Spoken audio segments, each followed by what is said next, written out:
Yeah, hello to everybody to our today's phrase lecture here from Giessen. And I'm quite proud to introduce Raphaël Cahen, our guest speaker today, but he's no real guest, he's member of phrase on making peace around 1815, and it will be also with Monroe Doctrine. Raphael is member of phrase because it's part of our Giessen team, part of the historical Giessen team with Tino Maraun. And he also is guest professor in VLD, wherever it is. And he's member of the Giessen phrase team, and he's part also postdoc in our team, and he will talk on the system of the Vienna system of 1815 and what it has to do with dealing with peace and with human rights policies in 19th century. Raphael, it's your turn. So thank you very much for your introduction. So I'm going to talk about making peace around 1815, and I would like first to recall the background of to the Congress of Vienna. As you know, a major breakthrough in 18th century Europe came with the French Revolution and other revolutions that brought lasting upheaval to the social order of various countries and also to the European and world order. The law of nations took progressively on the name of international law. International relations have initiated not to be anymore dynastic affairs and the private affairs of princes, but relations between sovereign countries with diplomats invoking national principles and universal values. Although one can also affirm that the old system did not collapse at the end of the Napoleonic Wars and stayed alive up to the First World War. As you know, from 1792 to 1815, Europe was the battleground of the Revolutionary and Napoleonic Wars. I'm not going to go into detail here. The first peace was signed in Paris on May 30, 1814, following the French campaign of the Allied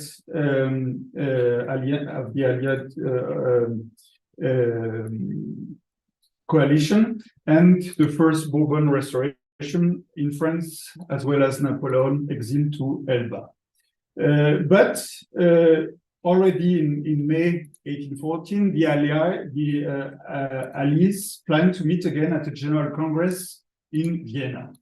The Congress of Vienna is the Congrès par excellence. It brought together Emperor Alexander I, the King of Prussia, the plenipotentiaries of the great powers, 216 diplomatic chiefs with their advisors and secretaries, around 200 princes, writers, lobbyists, bankers, and thousands of curious onlookers, estimated at over 100,000 people who came to Vienna for the Vienna Congress, although Vienna was at that time only 300,000 inhabitants. Emperor Franz I and his foreign minister of Metternich were the host. Negotiations were due to begin in October 1814, and Talleyrand, the French plenipotentiary, had the skill, with the help of the smaller powers, Spain, Portugal, and Sweden, to impose the losing France at the negotiating table, something that will not be repeated at Versailles in 1918 or Yalta in 1945 for the defeated Germany. During the bicentenary celebration between September 2014 and June 2015, I took part in 6 conferences in this context in Vienna, Amsterdam, Jerusalem, Paris, and Bonn, during which historians from all over the world asked themselves many questions about the nature of the Congress of Vienna. Was the Congress a classic Congress of the modern era? as in Westphalia between 1644 and 1648, or as in Utrecht in 1712-1713? Was it another congress along the lines of Lunéville or Amiens to put an end to one revolutionary coalition against France, or one of the coalition against Napoleon? Was it a congress founding a new era in international relations? Was it the forerunner of the G7, the G20, or even the UN? In reality, the Congress of Vienna drew its inspiration from previous congresses, those of the modern era, from Westphalia to Versailles in 1783, while at the same time breaking new ground. Moreover, the actors of the Congress were not set on the form and modalities of the negotiations to come. This is probably what enabled Talleyrand to impose France at the victor's table, although actually the four other powers had begun the negotiation. However, the Congress never took the form of an assembly in the sense of the modern national assemblies that had emerged in Great Britain, the US, or as well in Europe and the world, or like the United Nations General Assembly today. So the power organized themselves around two main committees, the Committee of the Five Great Powers, France, Great Britain, Prussia, Austria, and Russia, and the Committee of the Eight, the same five, plus three other powers, Sweden, Spain, and Portugal. In addition to these committees, there were more than 10 commissions working on various matters, like the Statistic Commission, the Commission for the Reorganization of Germany, on which the German princes sat, the Commission for the Abolition of the Slave Trade, and many others commissioned, like the Neutrality of Switzerland, the Free Navigation of Rivers, or diplomatic ranks, which have remained part of international law since the Vienna Convention of 1961, who is taking back the decision of Vienna in 1815. In addition to diplomatic and political work, the Congress was also a great general celebration. In the words of the Prince de Lille, le Congrès danse, mais ne marche pas. The Congress dances, but does not walk. This legend of a festive moment has remained in the collective European memory up to today.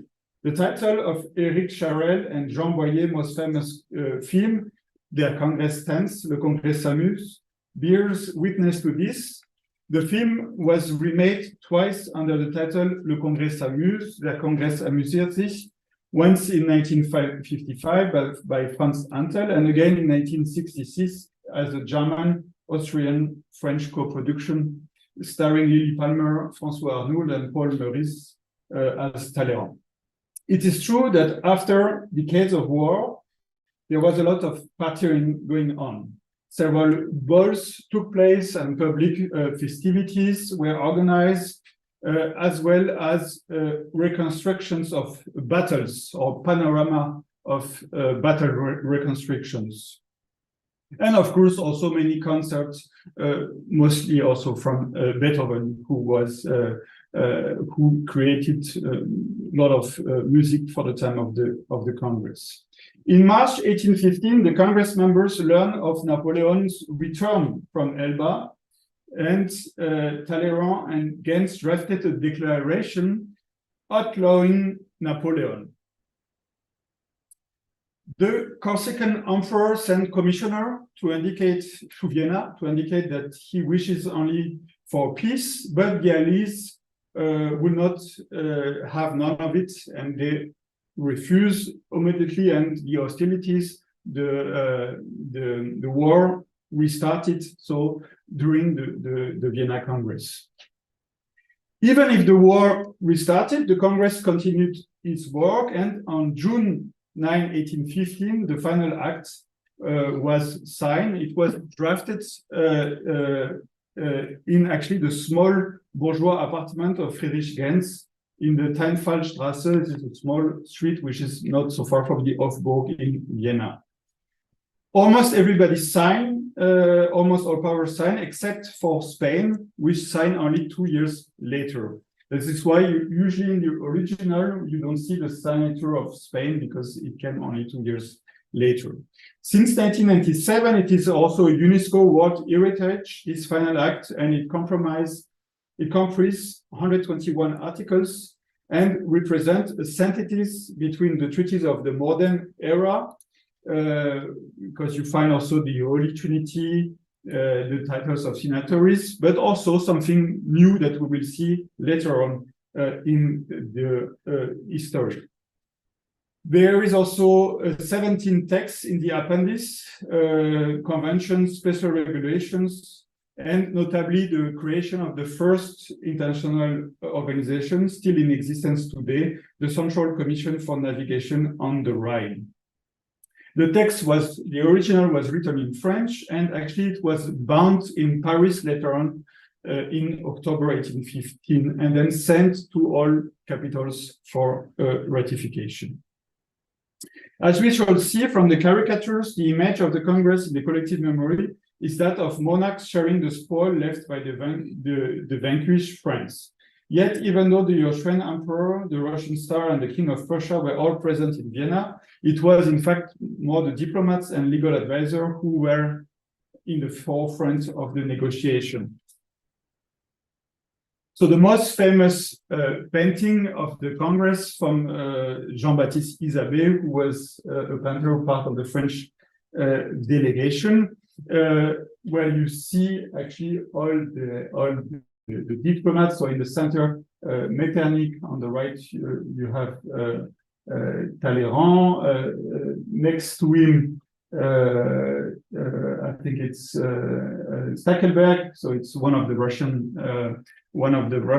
plenipotentiary. On the far left is Hardenberg, and probably Casseroux or Wellington, because it was first Casseroux, then Wellington for the English side, and then the others also behind. You have the Swedish plenipotentiary, the Spanish one. But in fact, this reunion never really happened, or only once for the signing of the treaty, since, as I said, they work more on commission of 5, of 8, and of commission for special things. But that was the iconic idea of the Congress, which was taken back actually in 1856 for the Congress of Paris. You see the similarity of the painting, and again in 1878 for the Berliner Congress, also again the same, the similarity of the painting.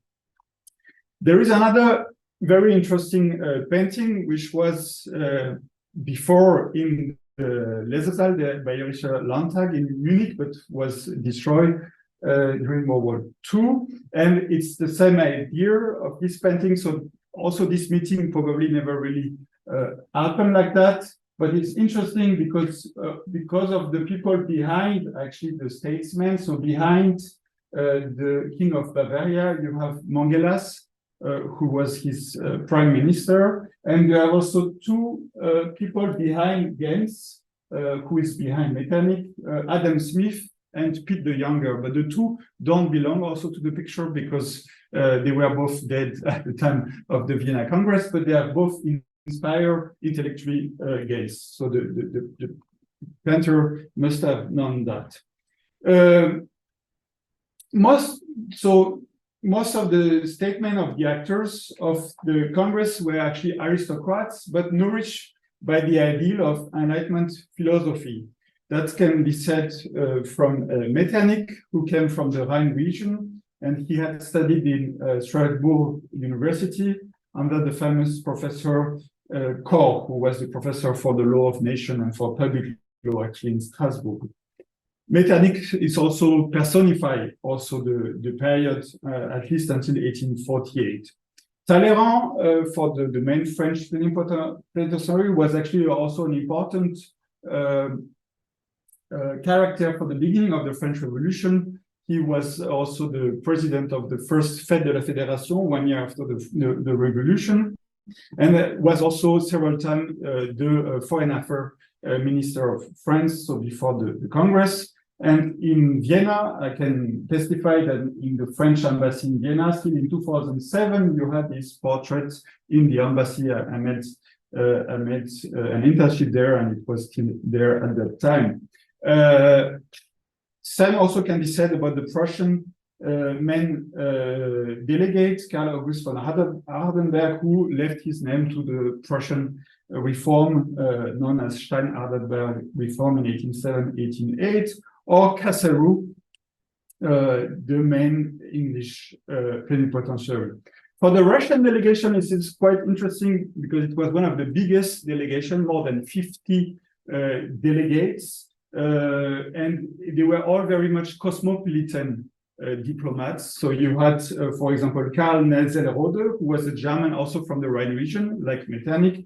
You had Kapodistria, who was actually a Greek and who will become the first president of independent Greece in 1827, or Pozo di Borgo, who was another Corsican, actually linked to the Bonaparte family, and and who will become later actually the ambassador of Russia in France for more than 25 years. But actually, it's one of the delegations where the Tsar himself was also doing the diplomacy, so Alexander the First.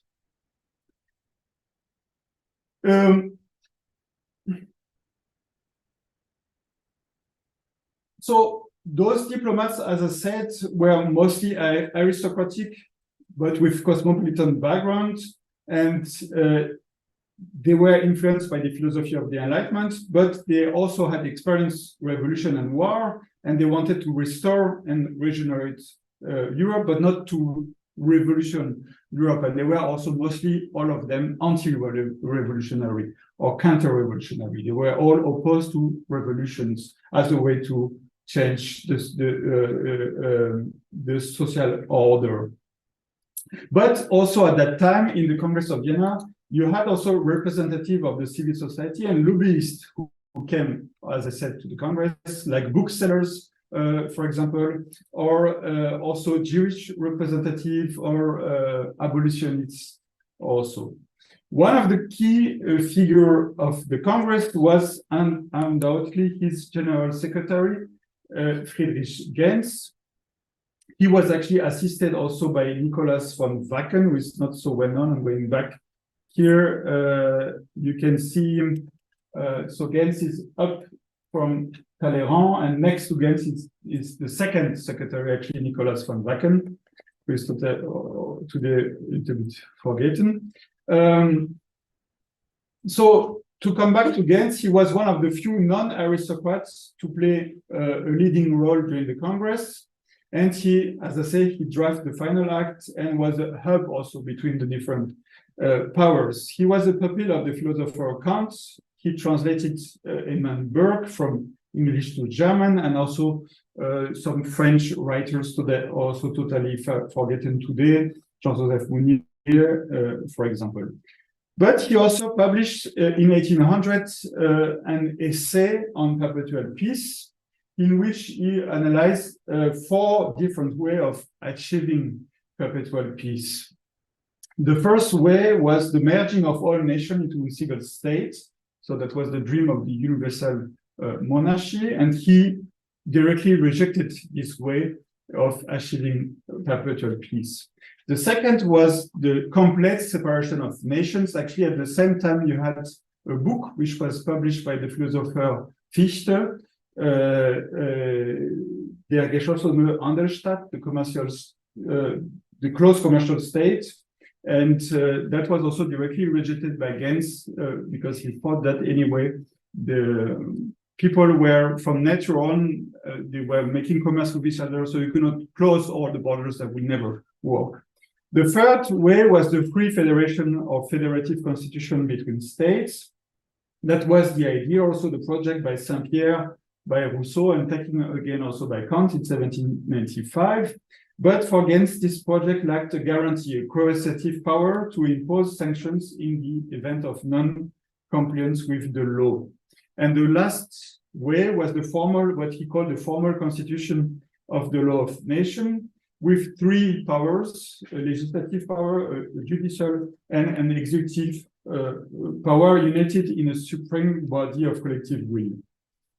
And with a Supreme Court to judge international affairs, so basically the forerunner of the ICJ. But actually for Gentz, this perpetual peace was only an ideal of reason. He thought that you could never actually achieve perpetual peace, but the only thing that you could do is to have progressively a higher degree of legal order for the international society. And there is one famous quote from the original in German. So he wrote, aber auch die Staatengesellschaft kann nach und nach, wenngleich durch weniger befriedigende und weniger dauerhafte Mittel, zu einem hohen Grad von rechtlicher Ordnung emporsteigen. Nach dem Ideal gemessen ist kein von beiden, die bürgerliche und die Staatengesellschaft, vollkommen. Aber keiner von beiden ist es versagt, sich auf ihrem eigenen Weg zu höheren Vollkommenheit zu entwickeln.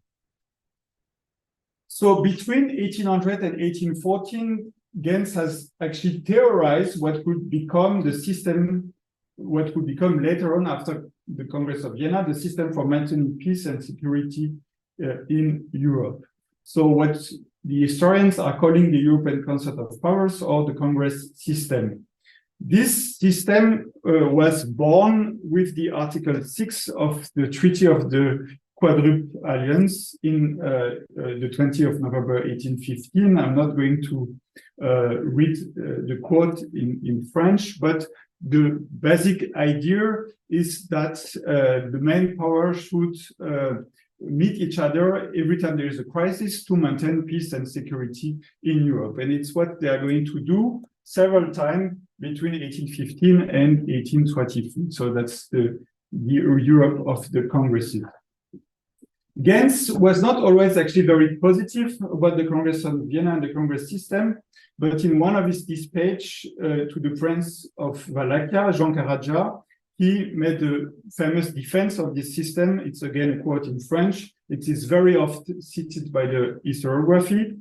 I'm also again not going to read it, but again, the basic idea is that in 1815, in 1818 was born a new system to maintain peace and security in Europe. And actually that system was that the five main powers were in charge of maintaining this peace by meeting with each other regularly, and that the other powers accept actually the directorate of the five main powers for the benefit of every powers. In fact, in the Eurography, this spirit of this European concept was pretty much viewed in two different ways, who were quite irreconcilable. On the one hand, you have many books or articles who have a very negative idea of this period. They are talking about the Holy Alliance, the time of the Holy Alliance system, and which was a Europe of an intellectual, social, and political regression, synonym for restoration, reaction, conservatism, and opposed to Enlightenment, the French Revolution, or the Spring Revolution of 1848. This Europe is said to have been dominated by traditional absolute monarchies, Prussia, Austria, and Russia. On the other hand, there is a more positive vision of the same system that had emerged after World War II from the work first of political scientists such as Hans Morgenthau, George Kennan, Henry Kissinger, who died recently, and also the American historian Paul W. Schrader.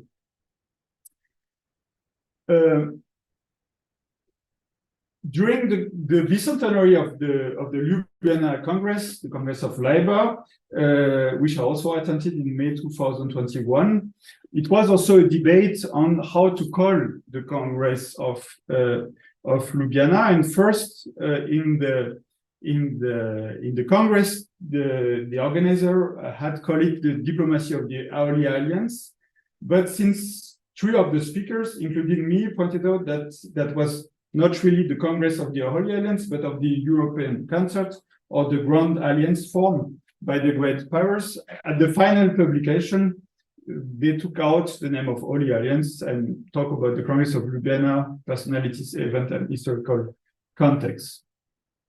In fact, this rather positive view of the Congress is what we find in a more recent literature on the Congress of Vienna and the European Concert.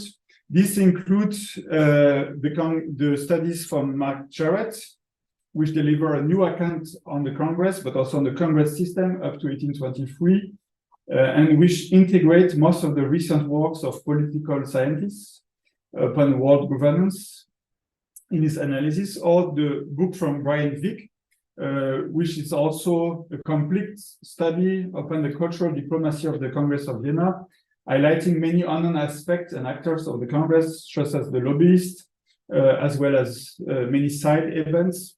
Or also we know much more now from all the other actors, thanks to the Who is Who by Karin Schneider and Eva Maria Werner. The same can be said also from Beatrice de Graaf's book, which was first actually published in Dutch, then in English, and which focus also more on positive aspect of the Congress and its aftermath, linked with the concept of a security culture. De Graaf devotes most of her attention to the Permanent Conference of Ambassadors set up in Paris from 1815, because at the same time, from July 1815 onwards, you had a permanent conference of the main of the ambassador of the great powers. They meet actually almost every week. In the book from de Graaf, she only analyzed this until 1815, although actually the ambassador continued meeting until late 1820s. You have also Stella Gerber's book on Conquering Peace, who analyzed also the spirit of Vienna within the biggest picture of the longue durée and the several moments of an attempt to institutionalize a long-lasting peace. So she worked on after Utrecht, then the spirit of Vienna, and then the spirit of Geneva, and so on. So she had 5 different periods of peace. For the spirit of Vienna, she's also, I think, in a good way, making a difference between what she called the spirit of Vienna in 1815 and the spirit of Troppo in 1820, when the powers decided of military intervention against the revolution in Spain and in Italy. And the last one who came out last year was from Glenda Sluga, and she's also in her study, she's taking up, of course, all the previous one, and also she's highlighting more, and that's something new, the role of the woman, the salonier, in the construction of the new international order, and also of bankers and financiers, because they were also very much important, and they are not always very present in all those narratives. From the point of view of the history of international law, it is also possible to view the Congress of Vienna in several ways. On the one hand, there was a diplomatic shift towards more multilateralism and negotiation in 5 or in 8. And some major principles were adopted, such as the abolition of the slave trade, although in fact the slave trade increased after the Congress of Vienna. So it was just a basic resolution, but it hasn't made any change after the Congress. And the free navigation of river that I already mentioned, or diplomatic rank and ceremonial, which is still in force today. In the other hand, and that was noticed by Miloš Veš, that you all know here, it was also many issues were deliberately avoided. So Miloš Veš speaks of Rechtsvermeidung or legal avoidance, and it is true that many legal issues of the time were not discussed in Vienna. Like, for example, the question of right of neutrals in wartime, which was the case of the 2 neutrality leagues in 1718 and 1800. They avoid the discussion in Vienna in 1815. Same can be said about national sovereignty or constitutionalism, which received, in fact, little attentions. And there is the whole debate, very well known for Germany, with the Article 13 of the German Confederation, which was created at the Congress of Vienna, but I will also not go further into those discussions. In short, historians are still divided on how the Congress and the European Concert system should be assessed. The current trend in historiography is to place greater emphasis on the global aspects of the Congress, which was nonetheless highly Eurocentric. Thus, the extra-European repercussion of these diplomatic meetings are being now more and more sought. It is true, for example, that fighting still took place in Guadeloupe in August 1815 between the French and the English, since they had not the information of the Battle of Waterloo. You had no internet at the time, of course, so it took a very long time to get the information. Similarly, little research has been carried out on the so-called second-tier powers, such as Spain, Portugal, Sweden, or the Kingdom of Netherlands, or other powers who were present at the congresses. Another aspect of the research that is currently being reviewed focuses on the cartoons, writings, or history of the Congress published by contemporaries from a transnational perspective, and it's now what I'm going to present in the second part. So all the caricatures and literature surrounding the Congress at the time. So one of the main, as I said, one of the main images that remain is the idea of the monarchs sharing the spoil of Napoleon's conquest, so sharing the cake. So you can see that with le pâté indigeste. So the development of caricatures was obviously linked to the press legislation and in particular censorship. In an European perspective, we can say that a relatively liberal moment took place between 1815 and 1819, but a much more conservative one between 1819 and 1830 or 1848. For example, you have very little German caricatures after 1819 because it was a much bigger censorship. In France, the first Restoration and then the 100 Days had liberalized the press, and so you had the flourishing of pamphlets and caricatures, and same can be said also about Great Britain. So you had also a lot of caricature talking about the liberty of the press. There is one from Les Nouveaux Journaux, Annales du Ridicule, ou Scène caricature parisienne, or also some German ones, so the famous Der Denker Club from I think 1820, which is also dealing with that question of censorship after the Karl Barth's decrees of 1819. You have also the Galerie des Grotesques from Villain, which is featuring a lot of famous French politicians of that time. Or again from Michael Bolz, the Zeitgeist of Pressfreiheit. So again, also a critic of censorship. But of course, what is coming mostly in all those caricatures is the idea of the dancing Congress. You have that in many caricatures. For example, in this one, which is, I think, this one without Murat, and then the same one, but with Murat, who was a French prince having a position in Italy that was then taken during the Congress of Vienna. And above all, as I said, that idea of the monarch sharing the cake left by Napoleon. You find actually that caricature again much later, for example, around the Congress of Berlin of 1878, you find the same caricatures, or after the fight for Africa in 1885, you find also exactly the same type of caricatures.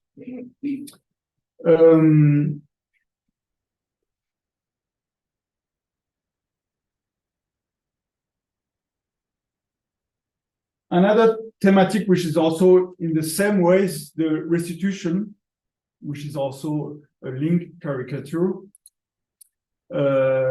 or what they call la bouillotte. So they are actually playing cards, but it also expressed the division of territories. Actually, something also important to say is that the cartoonists, they have mostly singled out the monarchs far more than the real players of the Congress, because as I said, actually the real players were the diplomats or the advisors and so on, but they are very little represented in all those caricatures. although there is some exceptions. Talleyrand is coming quite often, and we will see also sometimes Casserou or Metternich, but that's actually quite rare. Another metaphors which can be found mostly in French caricature is the idea of the extinguisher, l'éteignoir, or the order of the Wettervan, les girouettes. So the idea of extinguisher, éteignoir, was a symbol of the end of the Enlightenment around 1815, and we will find it quite often. So with Louis XVIII, so who is coming to France with his royal éteignoir,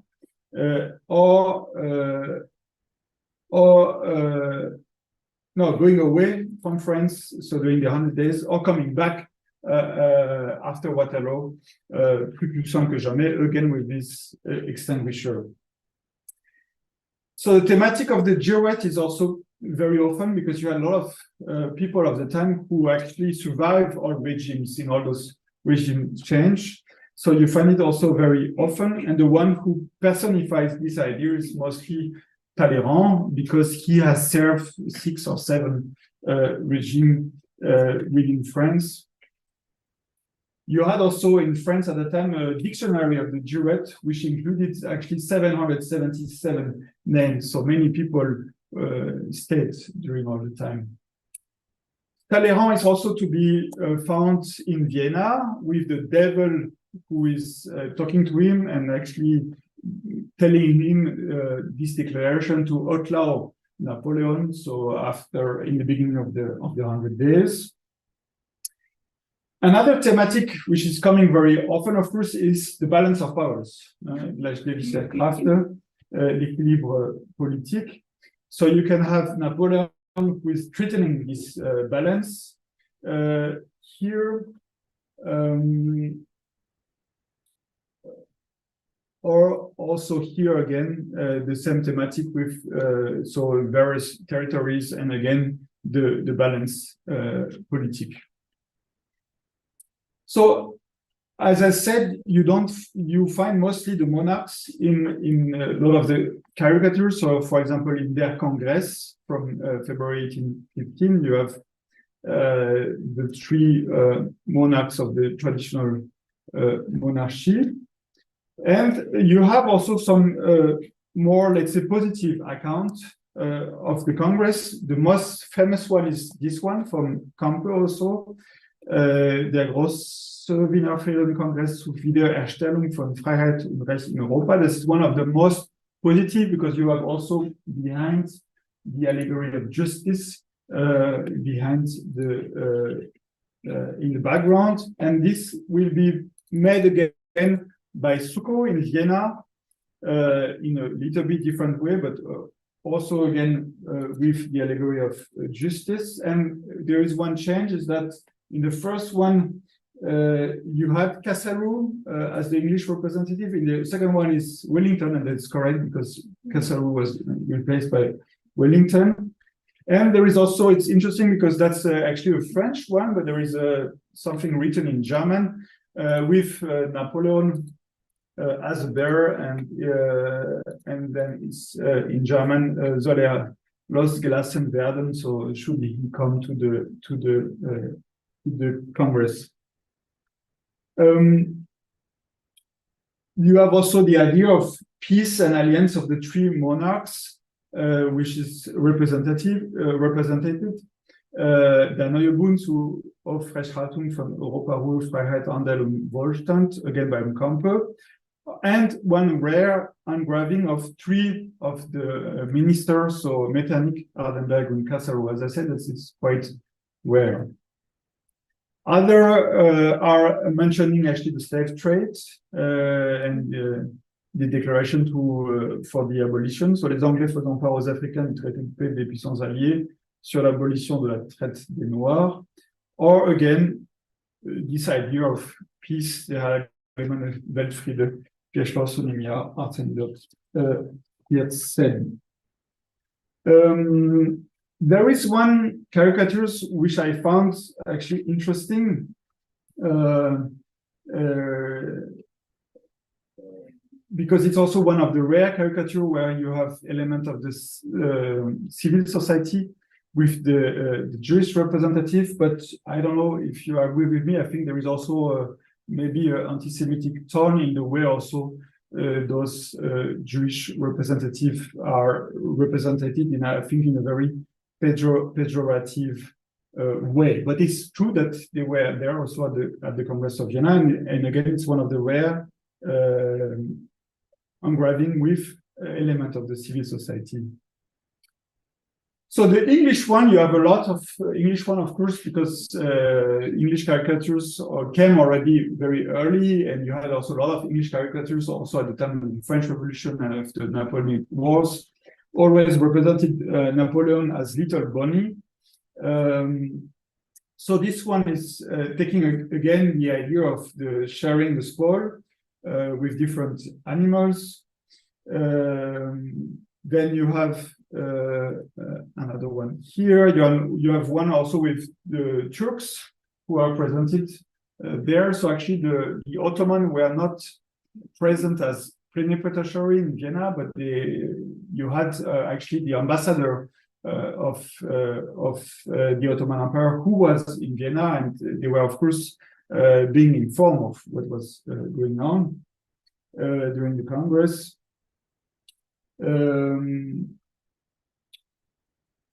So you have, of course, a lot of caricatures when Napoleon is coming back from Elba. So this one, for example, or another one here, again with Napoleon back from Elba. Or here again with Bonnie Vaucluse. And then again also the idea of the cake with Napoleon coming back from Vienna. For the other congresses, actually, there are, as I have found, only a very little one, and there is one. So for the Congress of Verona, which is depicted here, so in February 1823. So we now move for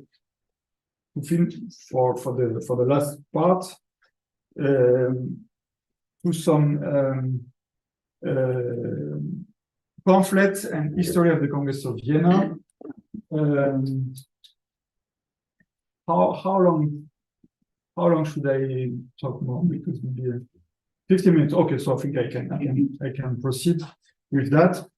So you have, for example, this or today totally forgotten. He was an English writer, but living in France since 1802. So after the Treaty of Amiens, which is only 1.5 years where you had not war between France and Great Britain. So he came back to France and he wrote in French some réflexions soumises à la sagesse des membres du Congrès de Vienne, some thoughts for the members in the Congress of Vienna. And he was very positive also about what he's calling the opening of the Parliament of Europe and the future prospect of perpetual peace. And he even sent a second book also, again, to the member of the Congress of Vienna, also very positive. You had also a French romantic called Étienne de Sémancourt, who also wrote des simples observations submitted to the Congress in Vienna and to the French government by an inhabitant of the Vosges in October 1814, and he was again very much positive about the Congress, upcoming Congress. Very famous, of course, is this book from the Comte de Saint-Simon and Augustin Thierry sur la réorganisation de la société européenne, on the reorganization of the European society. And they were calling also for to realize Saint-Pierre projects of perpetual peace, and they thought already of an European institution with an European parliament, European tax, and again, they thought maybe the Congress of Vienna could realize this utopia. But later on, they wrote a second book in March 1815, and they were in the second book more critical on the Congress of Vienna. Also, before the Congress, you had a small article which was published by a German philosopher, Friedrich Krause, under the title Entwurf eines Europäischen Staatenbunds, Project for a European Confederation. And this project took also many themes from Kant's essay on perpetual peace. He proposed again a set of institutions with a fundamental part, European legislation guaranteeing rights, freedom and equality of all people, a court of justice, a permanent federal council made up of head of states and voting unanimously. And the council headquarters will be in Berlin, and the common language for this European Federation should be German, not French or Latin. And you had also another project in 1821 by a Dane, Schmidt-Fisseldeck, but who wrote also in German on the Europäische Bund. He proposed also again a European Confederation, actually aligned with the German Confederation, which was just created, and which included in his proposal European universities, as they were recently now created. So you have also actually a lot of different pamphlets coming either from more conservative or more liberals, and they can be quite critical also from the more conservative sides, or sometimes also quite positive on the Vienna Congress. I'm going to go a bit further. So you have, for example, one from this Nicolas Pons, another one also a little bit later from someone called Camille Paganel, and others, but I'm going to skip a little bit that. And then you have also, at the time of the Congress of Vienna, you have already three main history of the Congress, which were published directly after the Congress of Vienna. Actually, this one was, the one I'm going to present to you now was published later, but was written at the time of the Congress of Vienna. This is from someone who was part of the delegation, actually, Jean-Baptiste Raxi de Plassans. He was part of the French delegation. He was actually the historiographer of the Foreign Affairs Ministry, of the French Foreign Affairs Ministry. And so he published, there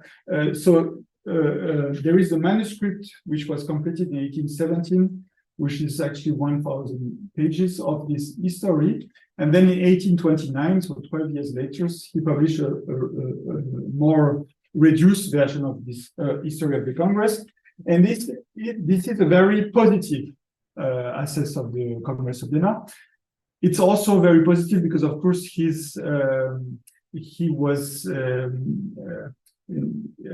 civil servant, and so it was made to make it positive. So if I quote some part of this history of this narrative, so for Plassans, the Congress was I quote, the Grand Council of State of Europe, the European Senate, and also when I was telling in the beginning of the talk that during the bicentenary, the historians were asking themselves what was actually the Congress of Vienna, and he also asked himself the same thing in the history. So he also asked himself if it was a Congress like the Congress of Westphalia or the Congress of Nijmegen or Utrecht, and he was more thinking, no, it's some new type of Congress.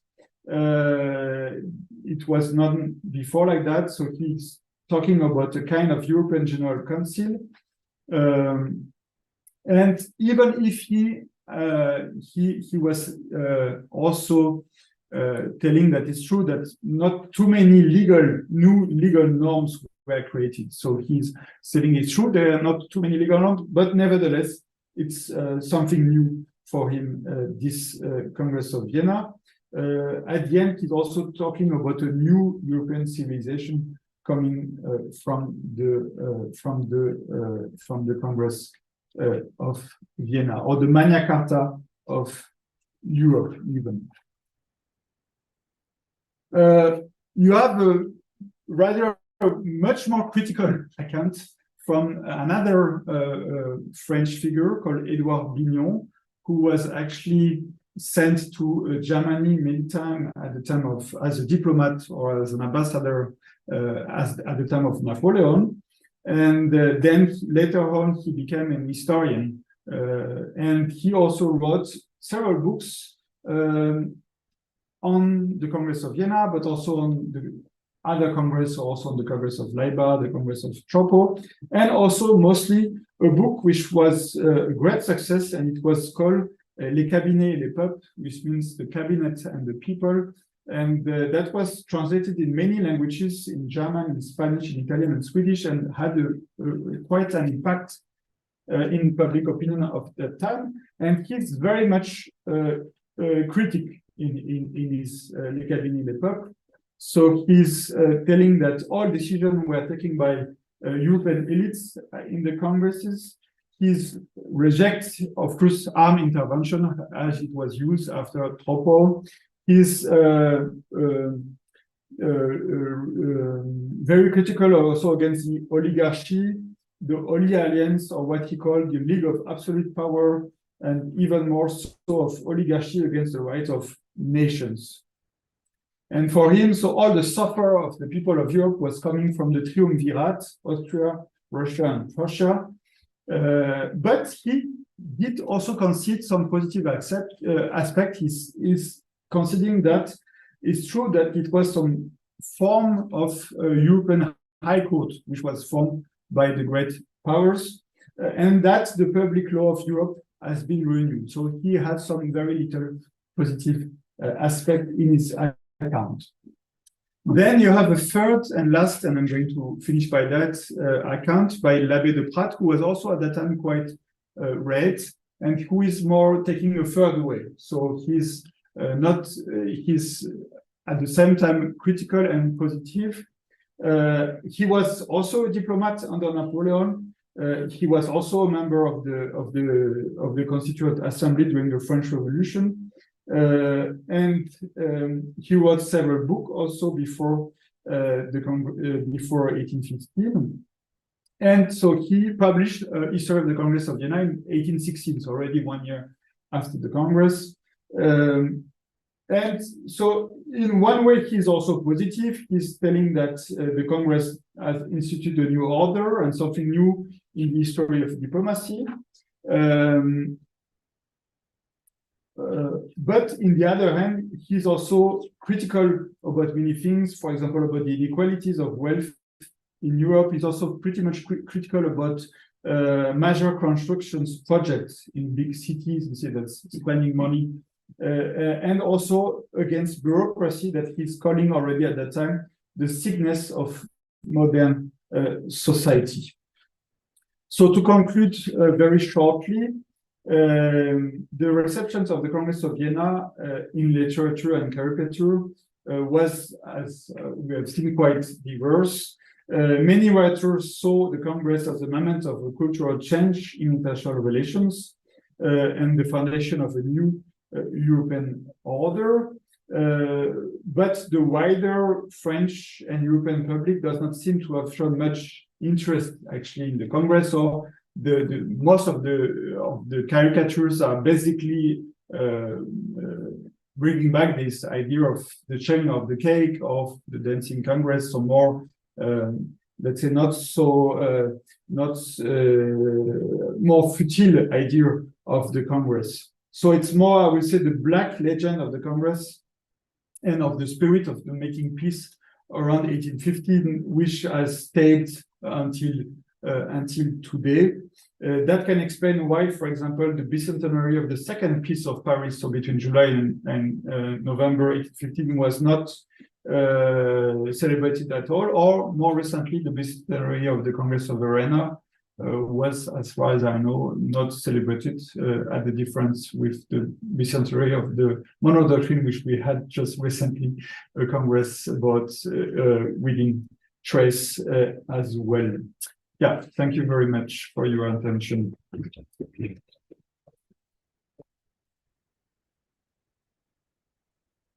Hey, I will handle the discussion. Thank you, first of all. for your presentation, and you can stay here. We have perhaps some questions in the room and possibly some other questions online. If there are any, we'll pick that up. Who wants to start? Fast. Yes, obviously. Yes, please. Can I pass the mic to you? So I would be interested in your opinion on what you showed us, let's say, in the Pignon book. So it's a very oligarchic system, and actors are monarchs and some diplomats, and it's very much oriented against public opinion, which means nationalism or proto-nationalism, especially in Germany and Italy and also in Poland. So, but it's a success from the point of view that's in a quite successful post-war order. That means if you have this for the perspective, and if you have positive opinion, then you say, okay, it's not democratic at all, it's not liberal, but it works for European or post-war order, maybe even more a global post-war order, if you have the Monroe Doctrine in mind. So, but what's your opinion? Is it you have to pay this price? It's, in a way, it's a Kissinger argument, perhaps you know, but also the Pignon critique. Or what is your opinion on the double sides of the matter? You have to pay for it. If you want a successful order, then you have to let it make by conservatives. So it's thank you for the question. I mean, I think Pignon is making good points for sure, and actually I have the feeling that a vast part of the historiography just took back what Pignon already wrote it between 1815 and 1823 from most of the critical parts. And they are, of course, I would say they are they are true in a way. In the other hand, I think that sometimes it's maybe going a bit too far, in the sense that and that was mostly what came also from the bicentenary and all those conferences and those new books, that you do have also the presence, although maybe not that developed, of civil societies, of other actors, of non-aristocratic actors, of people from different backgrounds also who came. You have also, famously, you had also that Richard Owen, who was already fighting for the right of people working already in factories, because of course there is already the industrial revolution coming on. But there is a famous phrase, he came to talk with Gens, and Gens all said, okay, it's not our focus for the moment, yeah. But I mean, they are aware of, I mean, I think those conservative or statesmen, they are aware of social uprising, but of course, as you said, the focus is more of making peace, and also it's also of conserving, of course, also their rights and their properties. And something interesting also, I think you have at the time private affairs and public affairs are pretty often mixed, because of course I spoke very little about the role of also the bankers and the financial to making that peace around 1815 and later on. But at the same time, they have also private interest. I mean, Metternich is also having loan from the same bankers who are giving loan to state, but they are also having them, I've also worked now on a French statesman of the time, Paquier, who was also the Minister of Foreign Affairs in around 1820s. So at the time of the Congress of Liebig and Tropo, and Paquier is also fighting because he lost his property in today Croatia, which became Austria. So he's at the same time also trying to get back some indemnities for his own interest. So I think that's, yeah, both sides are there. Thank you. Yes. Thank you very much, Raphaël, for your very interesting presentation. I have a very short question and then a little bit larger question. The first is, you said Spain only signed the final draft of later. I actually don't know why. That would be interesting for me. Or 2 years later or something? Yes, 2 years later. And because of the discussion of the abolition of slave trade, because of course the two main at the time, the two main countries who were benefiting a lot from the slave trade was Portugal and Spain, and they were not in favor at all of this declaration. Although, as I said, even after the declaration, now we know that the slave trade increased in the 1820s, but so Spain was against, and then so first Spain refused to sign the treaty, so Labrador, the plenipotentiary, because of this declaration for the abolition of the slave trade. But 2 years later, when he came back to Madrid, they accept to sign it. And one further question, do you know if it had anything to do with the independence of Latin America as well? I was wondering, actually. I don't think so, no. Although it was already going on, also, of course, with several revolutions and so on. But no, and they did not talk that much about it at Vienna. They talked about it later on, already in Aachen, 1818, and also later at Vienna, not that much, although it was already there. So that was not the reason. Thank you. And the second question, I was wondering, you pointed out the recent researches on the Congress of Vienna. They are very positive, actually. I would say most of them are really. I mean, I've presented not all of them. There are much more. It was also one article I like to quote a lot because it's a review, but of 15 books, which was published at the time of the bicentenary. So he has a very long, and it's a very long review. It's like 35 pages or something like that. So it's like a real article. And it's true, when you look at all those books from 2014 to the last one, so from Glendas Luga 2022, most of them are positive, but they do mention also the negative aspects, but mostly I would say it's a more positive account than what you would have found it 40 or 50 years ago.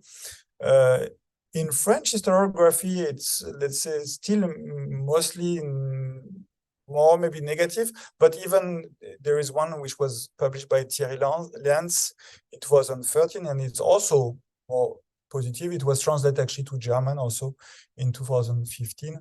So I would say, yeah, most of them are more in this positive trend, so to say. Also, Glendas Luga now in 2022, she's also from the title, the invention of a new international order. It's not something very negative. Yeah, thank you. And only a last question, if it's okay, because I was wondering, can you see it like that positive concerning the colonial aspects you had? So I was just wondering, what kind of piece was it? It was a Eurocentric, a European piece based on a deeply colonial system, actually. So that's why I'm wondering all the really positive. No, that's true. I mean, it was again during the bicentenary was one conference pretty much global. I think I've now put it only you can see only up. It was the Congress of Vienna and its global dimension. That was in September 2014, so almost 10 years ago.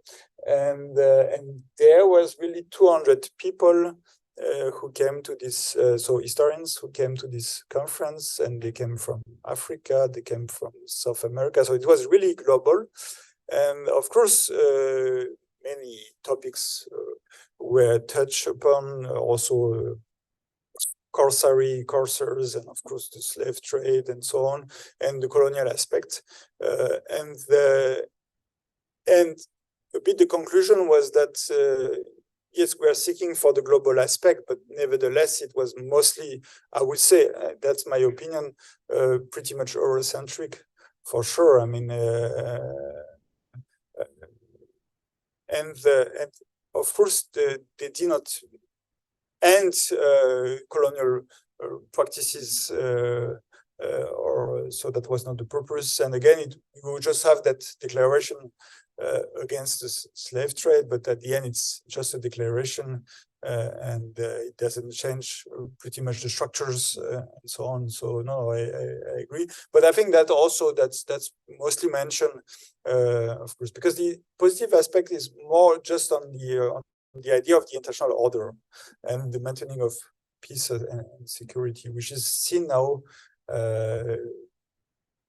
as something positive with all those negative aspects. Yeah. Thank you. I may ask a question. First of all, thank you very much. And then two questions. The first one, the positive perception of the Vienna Congress today differs from 20th century thinking and 20th century perception of the Vienna Congress. How can you explain these shifts in whether or not this was a positive development in the sense of making peace? Yeah, I mean, it fits together with a lot of other ideas. I think in the 20th century, there was this thinking, in particular from people who were pursuing international legal aspects, that, you know, the 20th century is the big change in international law. Whether that's really true or not is a different matter. You don't have to comment on that. If you want to, you may.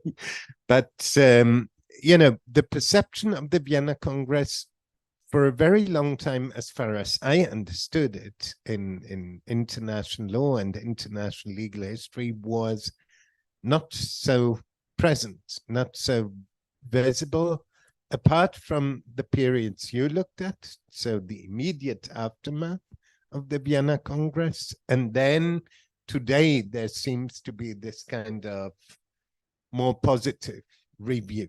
So is it possible to find explanations for this? That's one question. And the other question follows up a little bit on what Horst said.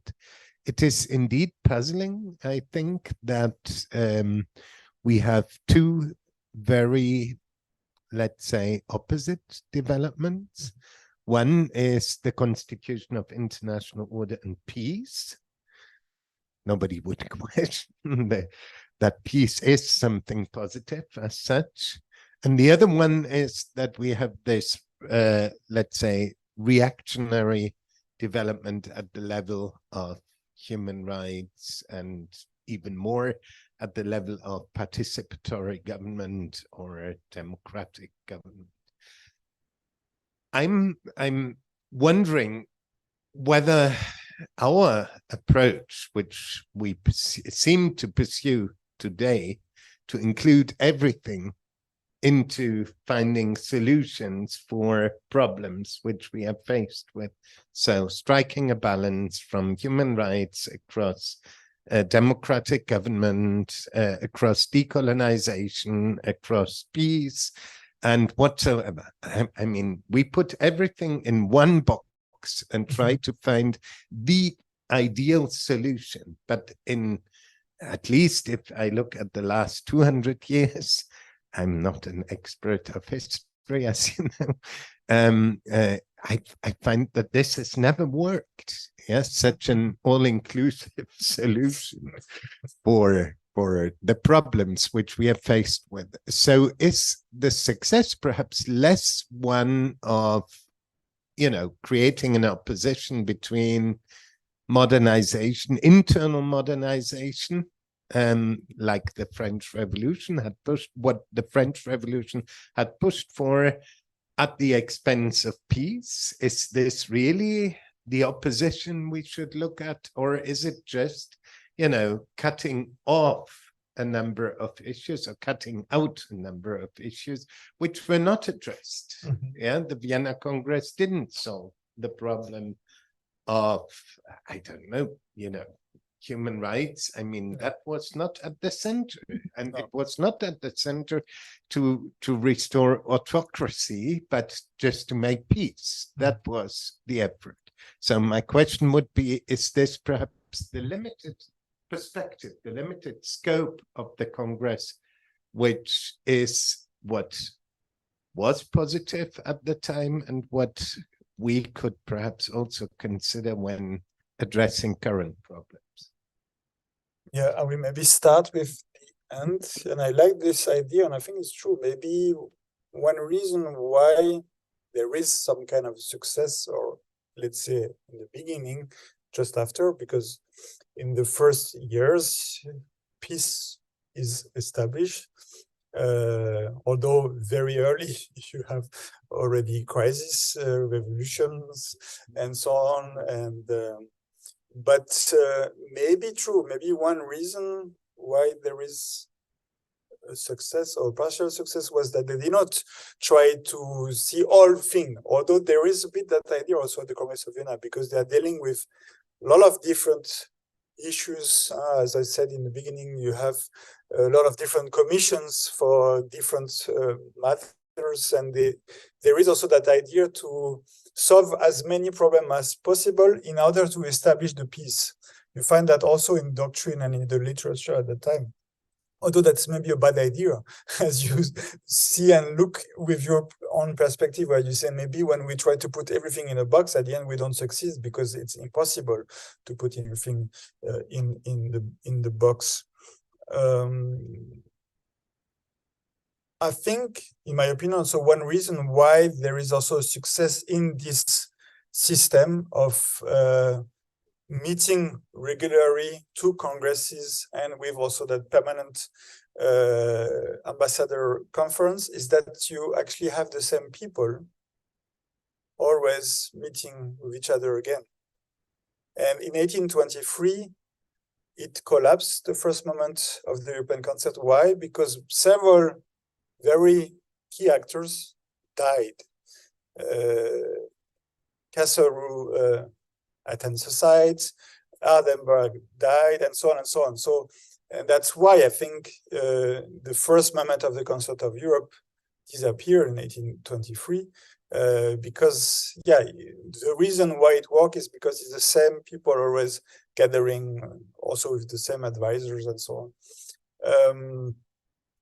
Yeah. And then now to come back to the first question, because that's related so a little bit to the historiography. I have the feeling that actually in every other attempt to make an important piece, there was some looking back at the Congress of Vienna. Also in 1856 at the Congress of Paris, in the French diplomatic archives, you have a very important sections where they try to see what they did in Vienna. So there is a whole section on Vienna because they want to see, okay, how did they organize and so on.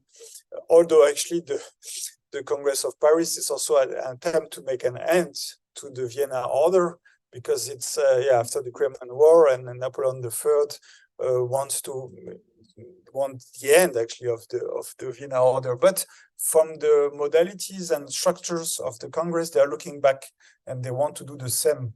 And I think around Versailles, also after First World War, you had also some study by historians.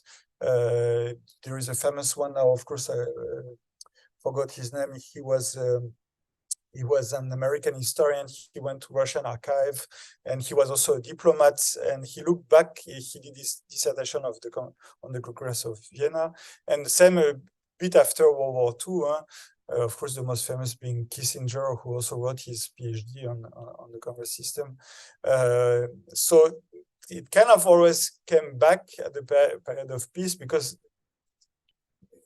within all the negative aspect, I think this aspect of some lasting peace between the great powers was always seen as something not so negative. And why it's coming back more recently, I think that has to do with all those ideas, of maybe this kind of new pacified world order that came after 1990s, although now we see that it's not the case at all. And that it's, but I think that's maybe one also of the reason why it came back. But it's true that, I mean, finally, it was, I mean, quite a lot of congresses for the bicentenary and many books, but I guess also for Versailles in 2018 was also quite a lot also, and also more recently because of the aftermath, of course, of 1920, 21, 23 with Lausanne, and there are many projects also now also. So I don't know if that answer all the questions. But... Thank you very much. Any more questions? Not from the floor and not online. So thank you once again very much, Raphaël, for your presentation and for being available for questions. And we'll continue, I think, with our lecture series in January. And then that's the next one. Thank you.